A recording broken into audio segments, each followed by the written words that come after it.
हाँ तो दोस्तों, आप सभी का धारा एकेडमी में स्वागत। आज की हमारी जो क्लास रहेगी ये रहेगी राजस्थान की नदियाँ और झीलें।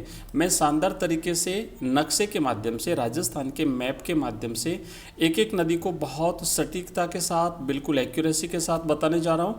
और कोई भी एग्ज़ाम में आपके ये झीलें और नदियों का जो टॉपिक है वो परमानेंटली शानदार तरीके से तैयार हो जाएगा। आइए शुरू करते हैं।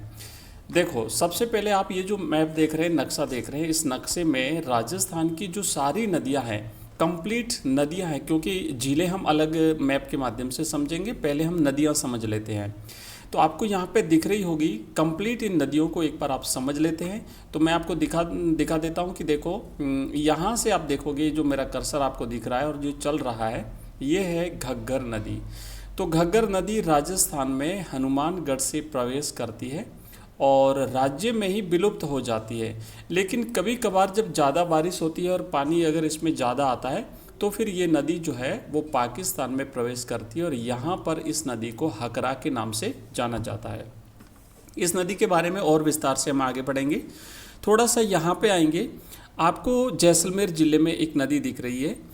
यहाँ पे देखेंगे आप, ये जो नदी है तो ना दो धाराओं से होकर के आगे बढ़ती है और फिर एक ही धारा में प्रवाहित होती है। तो ये नदी जो है वो बच्चों कहलाती है काकनी नदी या काकनेय नदी।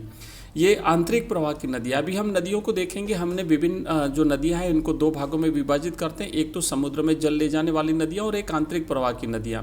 समुद्र में जल ले जाने वाली जो नदियां हैं उनको फिर से हम दो भागों में विभाजित करेंगे, है ना। जैसे ये नदियां वाला है, थोड़ा सा यहाँ पे समझेंगे फिर हम आगे बढ़ेंगे।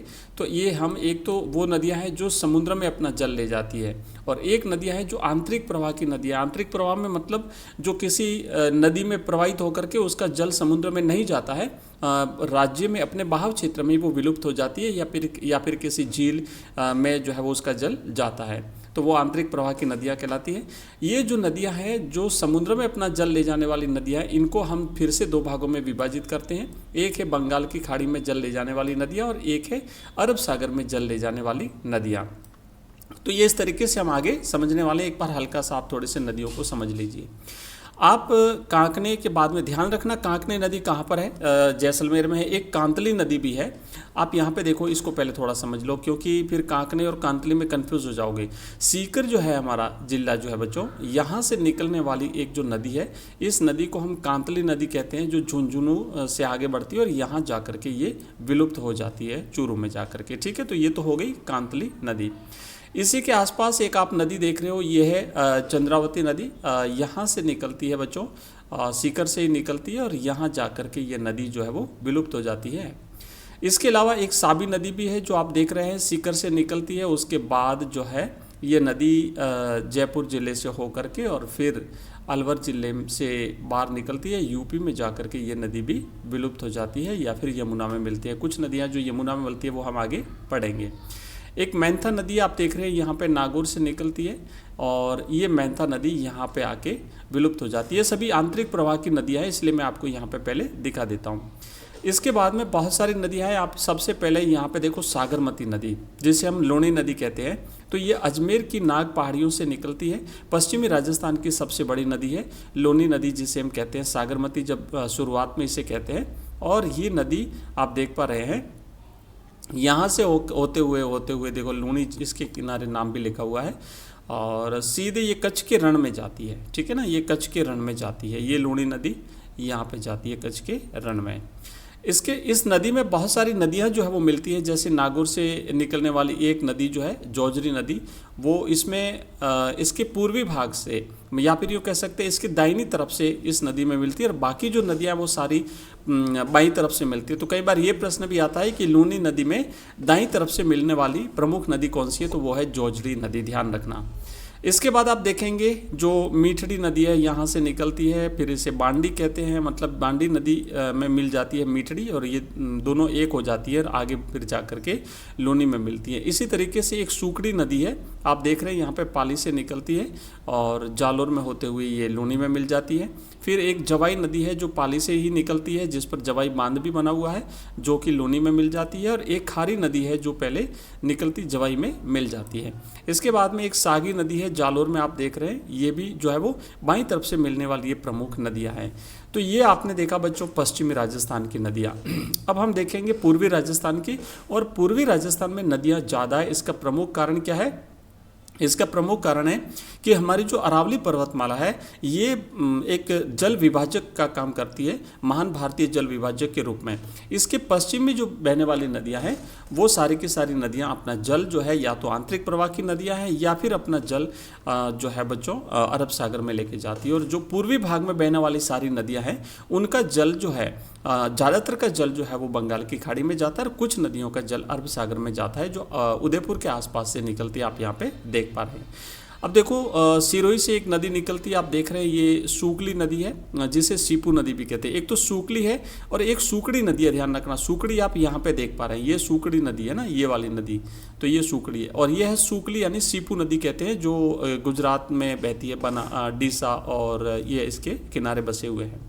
एक पश्चिमी बनास है बच्चों, आप देख पा रहे हैं, ये भी सिरोही से निकलती है और ये भी गुजरात में जाती है, पश्चिम बनास। और एक अपनी जो बनास नदी है जिसे बरनासा कहते हैं, वन की आशा कहते हैं, राजसमंद जिले से निकलती है ये बनास नदी। आप देख पा रहे हैं ये बनास नदी जो है ये चंबल में मिलती है आगे जाकर के, ये बनास नदी। और यहाँ से जाते हुए ये बनास नदी यहाँ पे चंबल में मिलती है, और चंबल जो है फिर अपन आगे इसको ले जाएंगे जो कि यमुना में जाकर के मिलती है, और यमुना बंगाल की खाड़ी में जाती है। इसके बाद एक साबरमती नदी है, आप यहाँ पे देख रहे हैं, ये साबरमती नदी। साबरमती के संतों ने कर दिया रे कमाल, आपने नाम सुना होगा बच्चों, गांधी जी का गीत है, आपने सुना होगा, नाम तो नहीं, गीत है, ठीक है। ये साबरमती हो गई। उसके बाद एक वाकल नदी है जो उदयपुर से निकलती है, और वाकल नदी साबरमती में मिल जाती है, ठीक है। ये जो नदियाँ थी ना, ये सारी नदियाँ जो हमने अभी तक पढ़ा है ये तो थी अरब सागर में जल ले जाने वाली नदियाँ, ठीक है। ये सारी जो हमने नदियाँ पढ़ी है ये अरब सागर में जल ले जाने वाली नदियाँ हैं। और अब जो हम करने जा रहे हैं वो सारी नदियाँ बच्चों रहेगी, वो हमारी रहेगी बंगाल की खाड़ी में जल ले जाने वाली नदियाँ। चलो एक नदी और रह गई जो अरब सागर में अपना जल ले जाती है, वो है माही नदी। मध्य प्रदेश से निकलती है और यहाँ से राजस्थान में प्रवेश करती है। उसके बाद ये डूंगरपुर, बांसवाड़ा 2 जिलों में बहने के बाद में फिर वापस गुजरात में प्रवेश करती है। और ये माही नदी जो है बच्चों ध्यान रखना कि कर्क रेखा को 2 बार पार करती है, ठीक है। एक बार आती है तब और दूसरी बार जाती है तब। इसकी बहुत सारी सहायक नदियाँ भी है, जैसे खाप यहाँ पे देख रहे हैं आप, उसके बाद अनास नदी भी है, ठीक है। ये सारी नदियाँ हैं। और साथ ही साथ इसमें जाखम भी है, सोम, माही और जाखम। ये एक सोम नदी है, सोम, माही और जाखम, ठीक है। उसके बाद फिर अपन अब देखो, अब जो हमारी चंबल नदी पहले देख लेते हैं, चंबल, और फिर उसकी सभी सहायक नदियां देखेंगे। तो जो है अरावली के बाद में जो विंध्याचल पर्वत है मध्य प्रदेश में, विंध्याचल पर्वत की जनापा पहाड़ियों से निकलने वाली सबसे बड़ी नदी राजस्थान में बहती है, वो है चंबल नदी, आप देख पा रहे हैं। और ये चित्तौड़गढ़ यहाँ से राजस्थान में प्रवेश करती है, उसके बाद फिर कोटा आता है। ये चंबल नदी आप देख पा रहे हैं। आप इस नदी के किनारे किनारे चलेंगे तो राजस्थान मध्य प्रदेश की सीमा बनाते हुए ये नदी उत्तर प्रदेश में जाकर के यमुना में मिल जाती है, और यमुना जो है वो बंगाल की खाड़ी में मिलती है। अब इसकी सहायक नदियाँ देखिए, दाई और बाई दोनों तरफ से इसमें मिलती है। सबसे पहले हम इसमें बाई तरफ से मिलने वाली प्रमुख नदियाँ देख लेते हैं। तो आप देखेंगे यहाँ पे देखो, एक जो है वो बेड़च नदी, जिसे शुरुआत में आयड़ नदी कहते हैं, स्टार्ट जब होती है तो ये आयड़ कहलाती है, फिर आगे जाके ये बेड़च नदी कहलाती है। और बेड़च नदी जो है वो बनास में मिल जाती है, और बनास चंबल में मिलती है, यह हमने देखा। एक गंभीरी नदी है जो चित्तौड़गढ़ से निकलती है, और ये गंभीरी नदी जो है वो बच्चों बेड़च नदी में मिलती है। उसके बाद एक कोठारी नदी है जो भीलवाड़ा से निकलती है, और ये कोठारी नदी बनास में मिल जाती है। एक मानसी नदी है जो भीलवाड़ा से निकलती है, और ये नदी है जो इसमें फिर बनास में मिल जाती है, ठीक है। और अब यहाँ पे देखो बांडी नदी भी है, आप देख पा रहे हैं, मासी नदी भी है, ढूंढ नदी भी है, बहुत सारी छोटी छोटी नदियाँ। एक बाणगंगा नदी आप यहाँ पे देख पा रहे हैं, ये बाणगंगा नदी जो है आप यहाँ देख पा रहे हैं। उसके बाद ये बाणगंगा नदी, ये बाणगंगा नदी जो यमुना में मिलती है आगे जाती है। उसके बाद आप यहाँ पे देखो एक गंभीर नदी है, देखो ये तो है गंभीर नदी। अभी हमने एक गंभीरी नदी आप देखा था, आपने अगर याद हो तो गंभीरी जो नदी है बच्चों वो यहाँ पर है, जो हमने अभी यहाँ पे देखा था। गंभीरी नदी मैं आपको दिखा देता हूँ। ये जो चित्तौड़गढ़ में बहती है, ये रहा ये जो नदी है आप यहाँ पे देख पा रहे हैं ना, ये गंभीरी यहाँ पे लिखा हुआ है। तो ये गंभीरी चित्तौड़गढ़ में बहती है और गंभीर नदी जो है वो आपने देखा पूर्वी राजस्थान में है, ठीक है, भरतपुर में बहती है। गंभीरी चित्तौड़गढ़ और गंभीर भरतपुर में, गंभीर भरतपुर में यहाँ पे आप देखेंगे ये भरतपुर में। उसके बाद एक पार्वती नदी है, पार्वती नदी आप देख पा रहे हैं धौलपुर में। पार्वती एक धौलपुर में भी है और एक पार्वती नदी बच्चों यहाँ पे है, यहाँ पे हम देखेंगे दक्षिण राजस्थान में परवल, और ये रही पार्वती नदी। ये जो है ना पार्वती नदी, देखो यहाँ पे एक पार्वती ये भी है जो चंबल में मिलती है।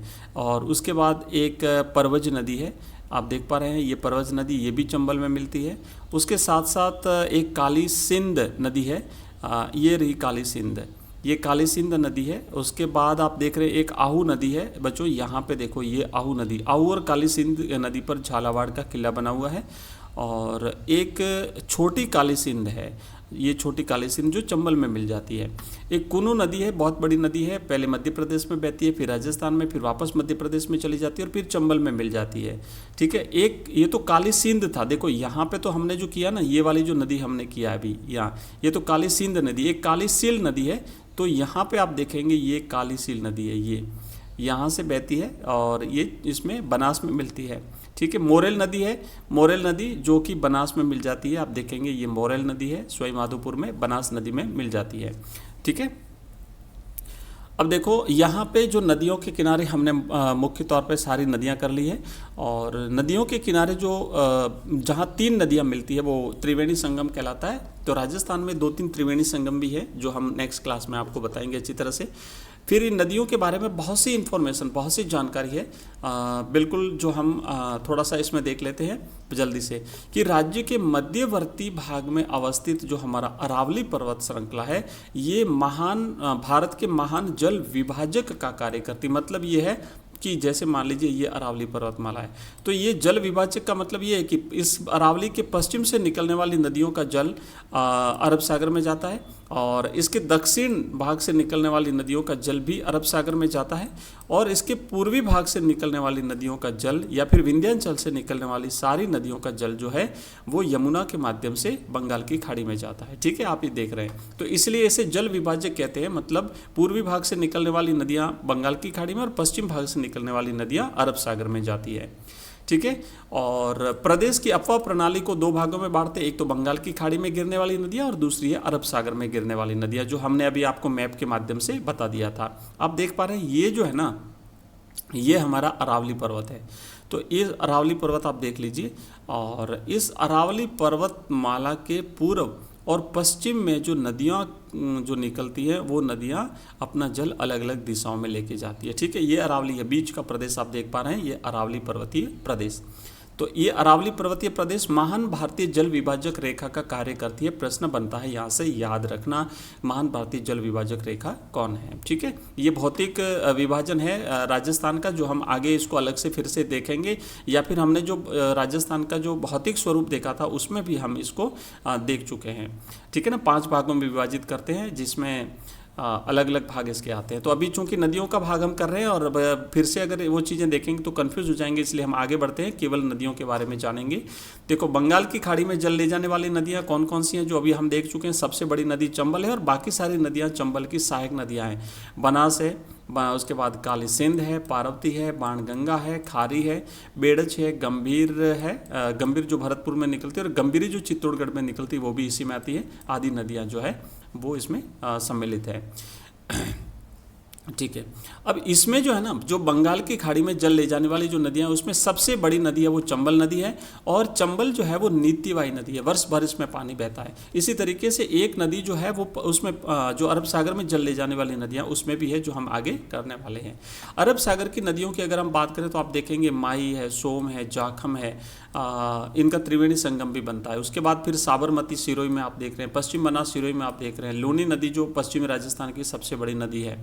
इसमें से अधिकांश नदियाँ जो है वो पश्चिम और दक्षिण में प्रवाहित होती है, जो कि एक वृष्टि छाया प्रदेश है। और वृष्टि छाया प्रदेश का मतलब ये होता है जैसे मान लो ये पहाड़ है ना, तो अब जब यहाँ से जो मानसूनी हवाएं जो आती है ना वो इसको पार करके इस दिशा में नहीं जा पाती, तो वो इसके सहारे सहारे आगे बढ़ जाती है, तो यहाँ पे बारिश नहीं होती, इस भाग में बारिश नहीं होती, इसलिए ये वृष्टि छाया प्रदेश कहलाता है।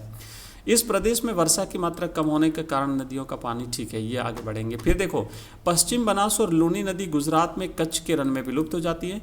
अरब सागर में जल ले जाने वाली नदियों में केवल माही नदी जो है, जिसमें वर्ष भर कमोबेश भले अल्प मात्रा में ही लेकिन पानी बहता रहता है। तो अरब सागर में जल ले जाने वाली नित्यवाही नदी अगर पूछा जाए तो वो माही नदी है, और बंगाल की खाड़ी में जल ले जाने वाली नित्यवाही नदी है तो वो आपको ध्यान रखना चंबल नदी है। ठीक है, ये नदियों का जो है वो एक बार फिर से। अब देखो कुछ आंतरिक प्रवाह की नदियां जो हमने अभी देखा था, जिनका जल जो है आप देख रहे हैं, कुछ छोटी नदियां ऐसी है जो अपने उद्गम स्थल से कुछ किलोमीटर दूरी पर बहने के कारण भूमि में विलुप्त हो जाती हैं, या फिर किसी झील या तालाब में मिल जाती हैं, या फिर सूख जाती हैं। ऐसी नदियां जो है छोटी छोटी कई सारी नदियां हैं जो आप यहाँ पे देखेंगे, जैसे घग्गर है, कांतली है, मैंथा है, बाणगंगा है, रूपनगढ़ है, तूतरमती है, तुरतमती है, खंडेल नदी है, कांकनी नदी है, साबी है और रूपारेल है। तो ये तकरीबन 10 नदियां हैं। अगर हम इस दिशा में बहने वाली नदियों की बात करें तो जो बनास नदी है ना वो सबसे लंबी, मतलब पूरी तरह से वो राजस्थान में बहने वाली सबसे लंबी नदी है, और सर्वाधिक जल ग्रहण क्षेत्र वाली नदी जो है वो बनास नदी है। बनास फिर चंबल में मिलती है, आप सबको पता होगा। ठीक है, तो अब ये कुछ जो दूसरी कुछ इंपॉर्टेंट इन्फॉर्मेशन है, जो कुछ महत्वपूर्ण पॉइंट है जो हम नेक्स्ट क्लास में पढ़ने वाले हैं। ठीक है, तो ये आज हमने किया है बच्चों। इस तरीके से हमारा लगातार एक एक चैप्टर आपको मिलता रहेगा, हम चैप्टर वाइज आगे बढ़ रहे हैं, कोई भी टॉपिक आपका छूटेगा नहीं। आपके BSTC का एग्ज़ाम, चाहे PTT का एग्ज़ाम, चाहे आप पुलिस कांस्टेबल का एग्ज़ाम दो, 4th ग्रेड का एग्ज़ाम दो, आप जो भी एग्ज़ाम दोगे उसमें आप राजस्थान जी के आपका काम आएगा। और टॉपिक पढ़ने के बाद में शाम को हमारी लाइव क्लास होती है, जहाँ पे हम प्रश्न आंसर देखते हैं। तो आप शाम को हमारी लाइव क्लास में 8:30 बजे जुड़ सकते हैं। इसके अलावा आप हमारा एक नंबर नोट कर लीजिए, उस नंबर पे आप हमें मैसेज करेंगे तो आपको हमारे व्हाट्सएप ग्रुप, टेलीग्राम चैनल के लिंक मिल जाएंगे। नंबर है हमारा 9079622989, 622 और 989। ठीक है ना, ये नंबर आप नोट कर लीजिएगा। चलिए, आज की क्लास में बस इतना ही। मिलते हैं दोस्तों अगली क्लास में। अगर क्लास पसंद आई हो तो लाइक करें, चैनल को सब्सक्राइब करें, दोस्तों के साथ शेयर करें। थैंक यू, धन्यवाद।